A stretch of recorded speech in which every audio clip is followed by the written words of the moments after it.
Hey everybody, welcome back. Today's video is going to be about something cool that I remembered from when I was younger.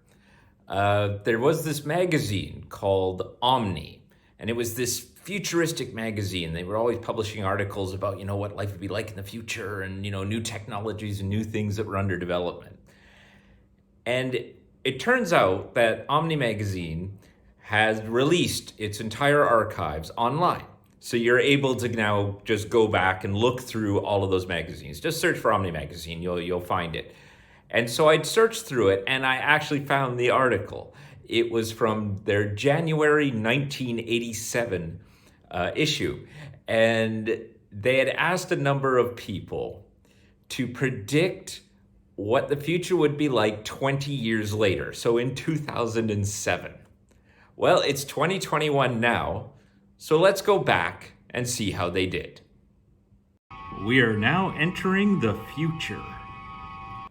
Okay, so first up is Bill Gates, who at the time was the chairman of Microsoft. Still is, isn't he? Anyway, they asked him in 1987 what he thought computer technology would be like in 2007. And here's some excerpts of what he had to say. The processing of digital information is improving very quickly. In 10 years, you'll have 30 to 40 times as much computational power, and you'll be able to manipulate the images and sounds that you now receive just passively from TV. Okay, this is true.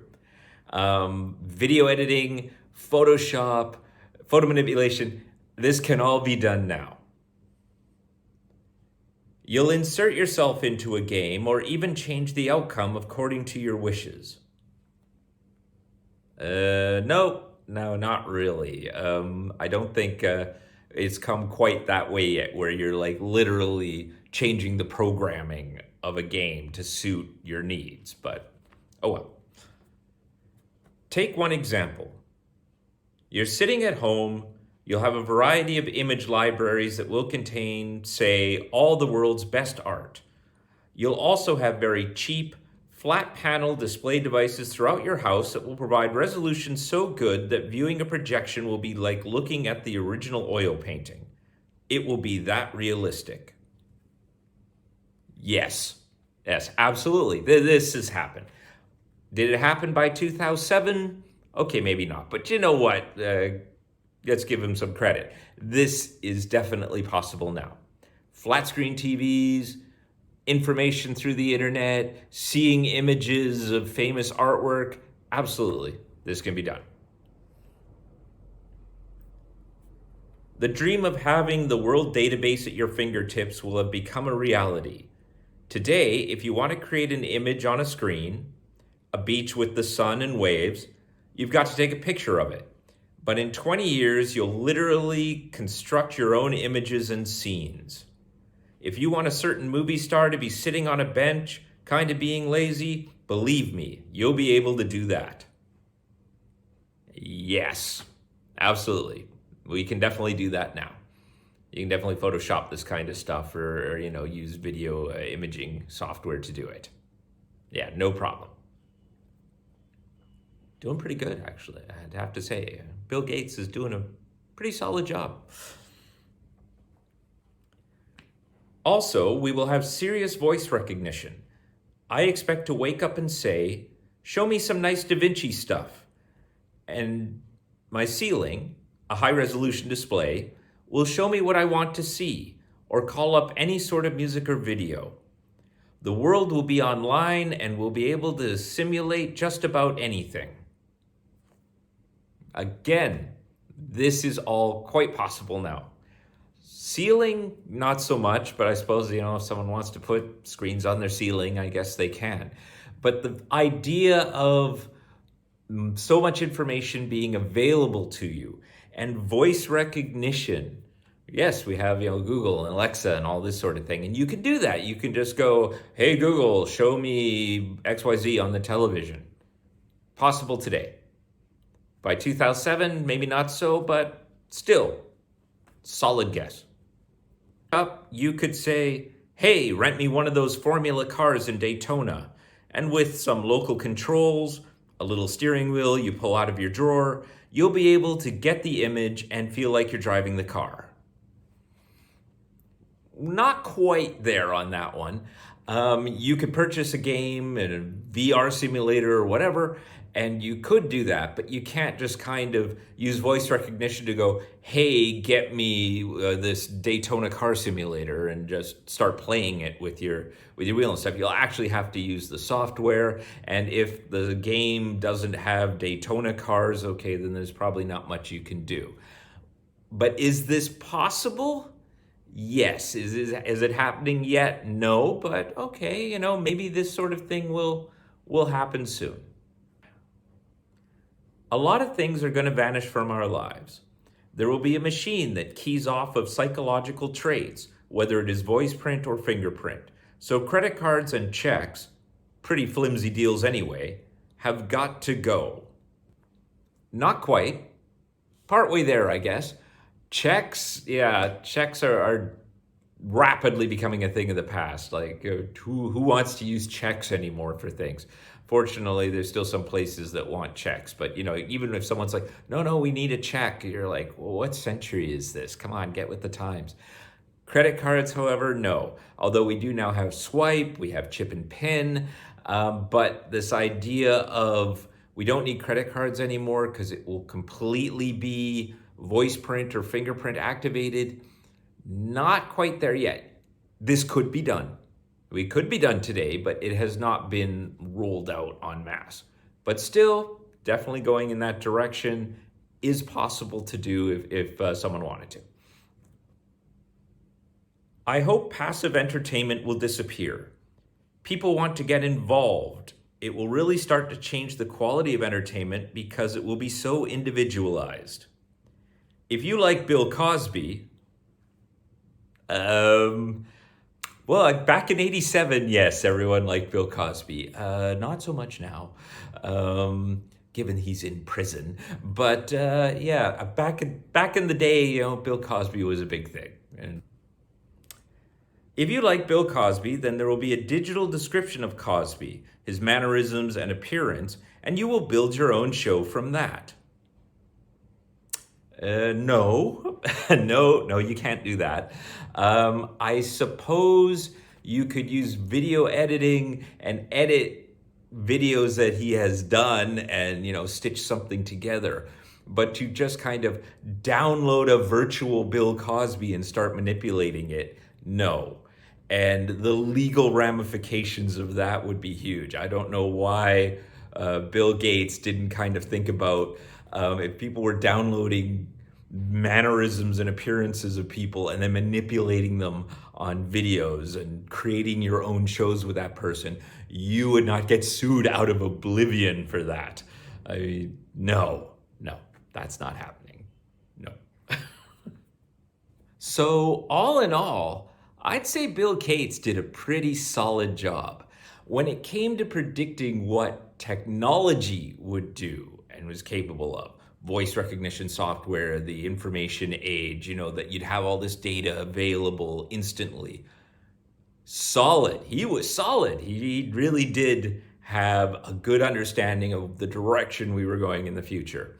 When it came a little bit more to the application and sociological implications, like, you could just create your own shows from downloading people's mannerisms and stuff, and that passive entertainment might disappear. No, he was a little off on that. But I'd have to say, if you were sitting there in 1987 reading a magazine and Bill Gates was giving you a picture of the future, you're there to hear about what computer technology is going to do. You're not asking Bill Gates so much about sociology. So I'm going to have to give that a 9 out of 10. Bill, you were solid. Definitely knew what you were doing. Great job. Okay, next up is Tony Verna, president of Global Media, and was apparently a director for Live Aid. Now, if you don't know what the Live Aid concert was, you really should look it up. It was an amazing show.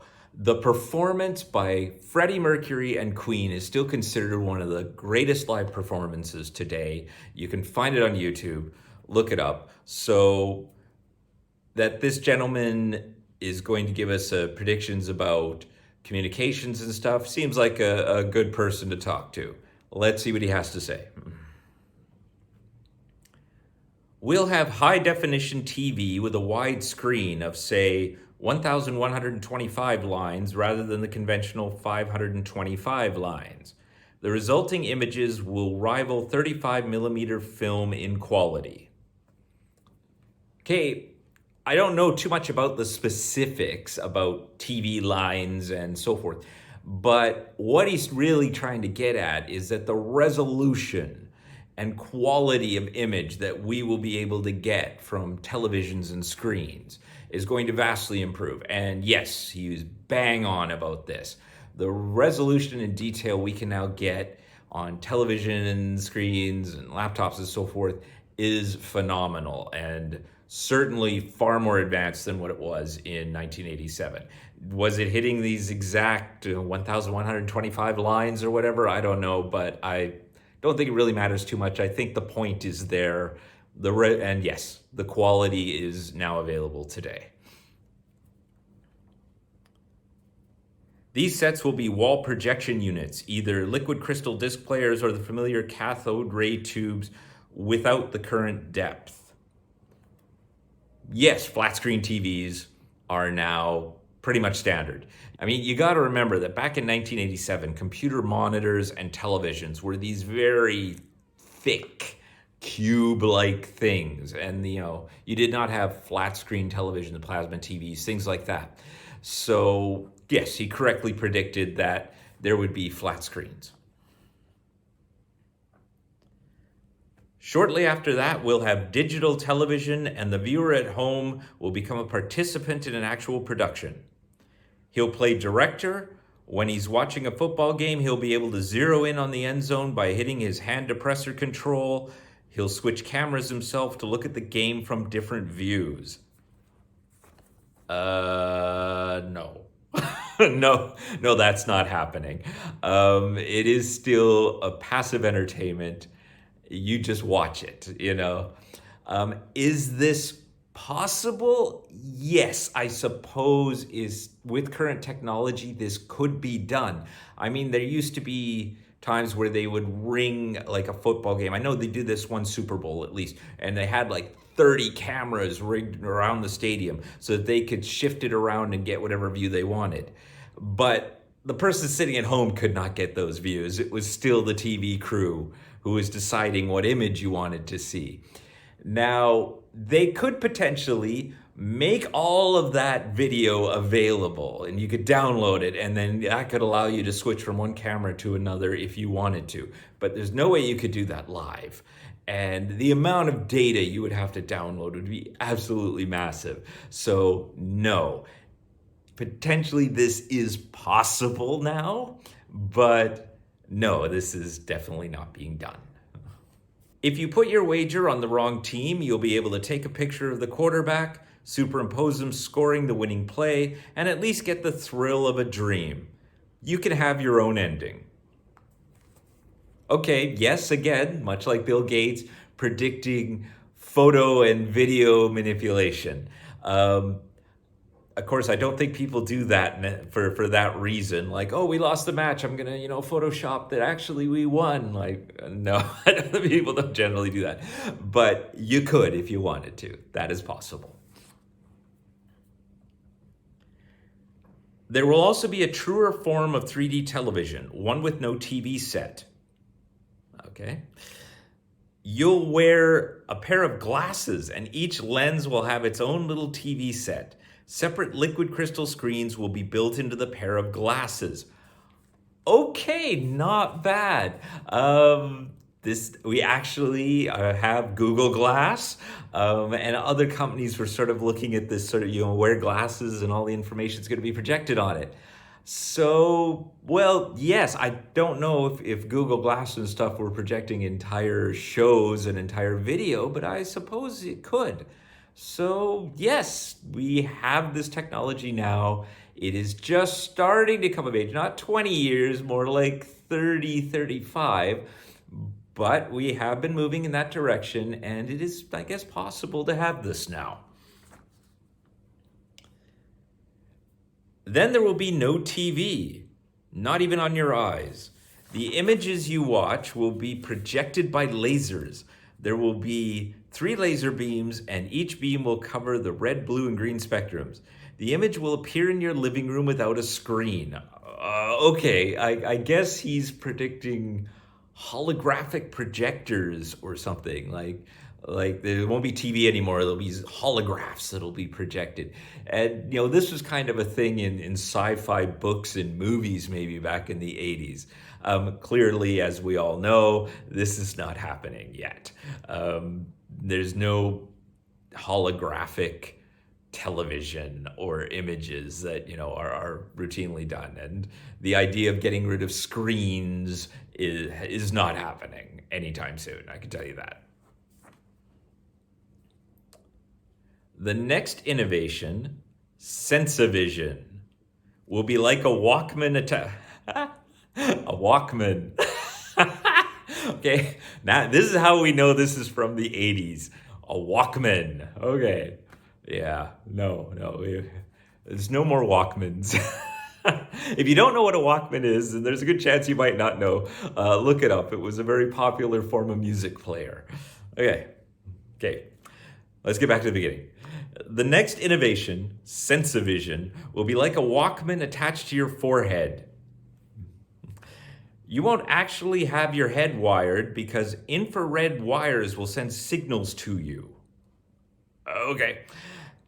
In 2007, Mick Jagger will be on stage, and when Mick feels heat, you'll feel heat. Oh, okay. This is some sort of real life kind of thing where you're going to have something on your forehead and then it'll, I guess, pick up the information and it'll manipulate you into feeling the same thing. Oh, that's a little scary, actually. Oh, but first, let's give him props that he correctly knew that in 2007, Mick Jagger would still be doing concerts. Good shot, yes. And I think Mick Jagger's still doing concerts today, but all right. Tony called it. Mick Jagger is still be out there doing shows. But this idea that we're going to have something that's going to literally manipulate our brains so that you will feel the same sensations that others feel. No, first of all, that's not happening. Secondly, I think I'd be a little scared of that technology and the potential for how it could be misused. And you're literally inserting things through your brain or whatever. No. Anyway, not happening. And he was specific that this would be 2007, this would be happening. So yeah, no, well off the mark on that one. We're not doing that. Okay, so that was the main predictions from Mr. Verna. All in all, not bad. Definitely got some things right. Definitely way off on some other things like, Sensavision and holographic projectors. So, still did a reasonable job. I'm going to give him a 5. Well, now let's give him a 6. I mean, let's be honest. If someone were to tell you right now, what's the future going to be like in 20 years, how accurate do you think you're going to be, right? Right. So, okay, we're going to give Mr. Verna a 6. Not bad. Wow, I'm not even halfway through the article. This has actually been really fun. I mean, some of these people have really hit the nail on the head and had very good predictions. Some were a little more off than others. Definitely going to have to do another video of this. We definitely have to finish off this article because this has actually been a lot more entertaining than I thought it would. So thanks for stopping by, and I'll post another video with a part 2 where we go through more of these predictions. Bye for now.